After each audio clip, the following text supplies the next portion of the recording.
Hello, everybody. Meteorologist Hutch Johnson joining you. It's been a breezy day and temperatures, well, it's going to get cold. We'll have frost in the area tonight. Some freezing conditions out to the west once again, and a real good chance of seeing more frost closing out the week. All that's coming up in your forecast. Now, a Hutch's weather update with Chief Meteorologist Hutch Johnson, brought to you by Robert Gibb and Sons.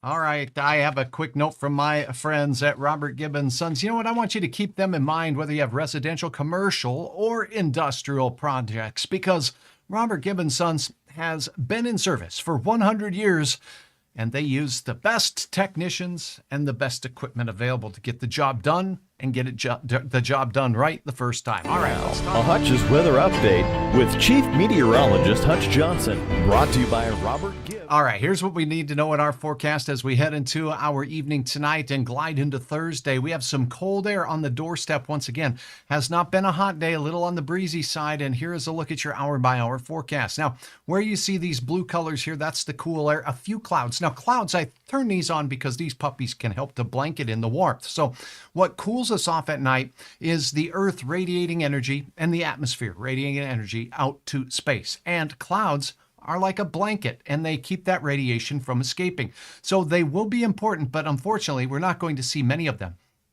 For many of you, tonight will be the coldest night, okay? So as we rise and shine tomorrow morning, where you see these bright blue colors, particularly up north, and look at this, northwest Minnesota, quite a few of you with this white color here, that's not clouds, that's mighty cold air working its way into your neck of the woods. So some temperatures down in that frost category, and I would not be surprised to see a couple of places dipping down toward freezing as we go through the overnight, and that's on your Thursday morning. Now, as we go through the day tomorrow, we'll see things warmest down to the south in the afternoon hours, just a few passing clouds as we go through. We're going to stay cool up north throughout the day. I'll have the digits for you now. Okay, here is something. These clouds in the forecast for Friday, will they inhibit some of our frost potential as we go through the overnight? So here we go into the evening hours, and as we continue our glide into late Thursday night and closer to Friday morning, we'll see that those clouds won't be too much of an impact until we get out to the west. So at 7 a.m., do you see these grayish colors here? Again, not clouds. That's where the coldest of the air will be. I think we'll have a shot at some freezing temperatures to frosty conditions for sure. And then here in the valley, the Red River Valley, Grand Forks, Fargo, and if we look off into parts of lakes country here, anywhere near the lakes here where we have the warm bodies of water, that's going to limit some of the cooling closest to the warm body of water, but elsewhere we're going to see some mighty chilly readings in store. What does it mean? Let's take a look at those digits, shall we? Here it is. Now, as we head into the overnight tonight, this is for tomorrow morning. I expect a decent chance of some frosty conditions along the north and a few in northwest Minnesota, War Road, Roseau County, Kitson County, all the way down here where we have these 34s in Thief River Falls. Well, that's cold enough for some patchy frost for sure, and that includes Red Lake County down near Oakley.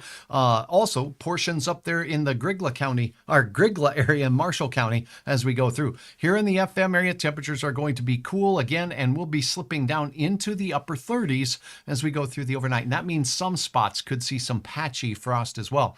All right, your afternoon temperature, we showed you the warmer readings down south, but only low to mid 60s at best. The cool pool up to the north means our Thursday afternoon will be a cool one. A northwest breeze at 10 to 25 miles per hour. And then as we head into Friday morning, here's the drum roll please segment. Okay, we have some 20s up there near the Botno Hills all the way through the Walhalla area and the Pembina Gorge as we sneak on into areas here in towards War Road in northwest Minnesota. So once again, a freeze chance up north with temperatures as we take a closer look at some of these are below freezing as we start the day here in northwest Minnesota.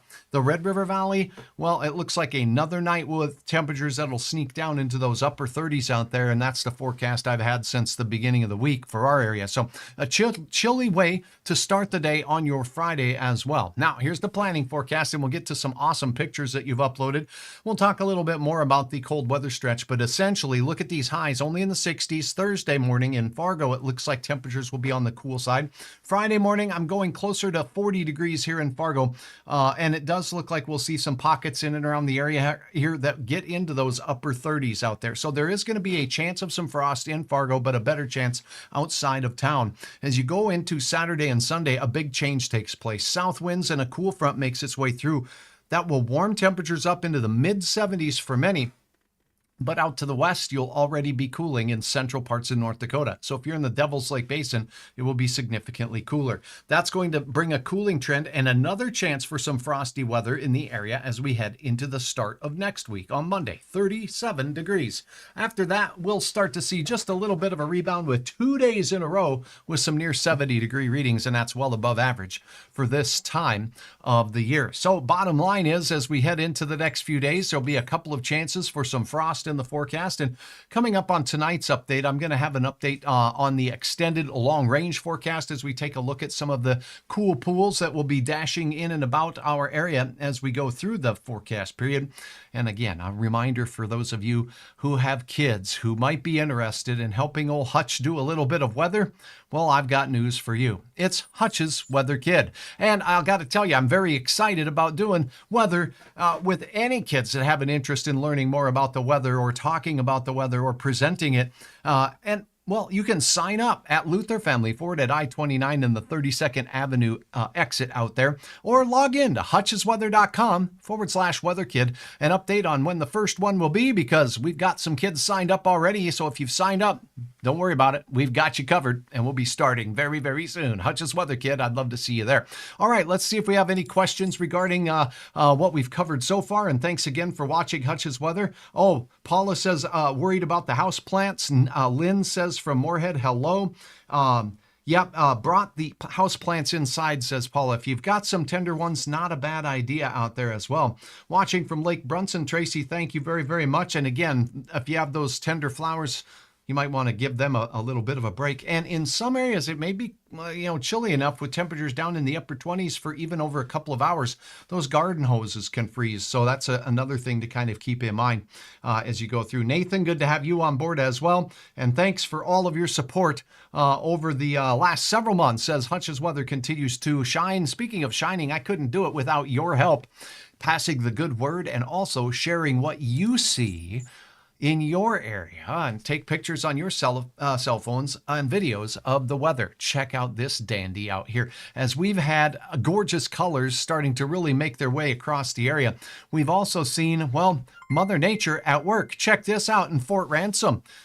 Wow, this is from Amy. Thank you so very, very much for sharing this busy bee out there. You know, it's that time of year where the bees are really frantically getting their work done as well, but it's certainly beautiful to see the bees out there. And again, the colors out there as well. And you've shared so many dandies like this one here at Maplewood State Park. Just look up high in the trees and they'll provide a show here of all kinds of colors. Some leaves in the trees holding on to the green of fall or of summer, and the rest maybe not so much. And here's Mobile Lake.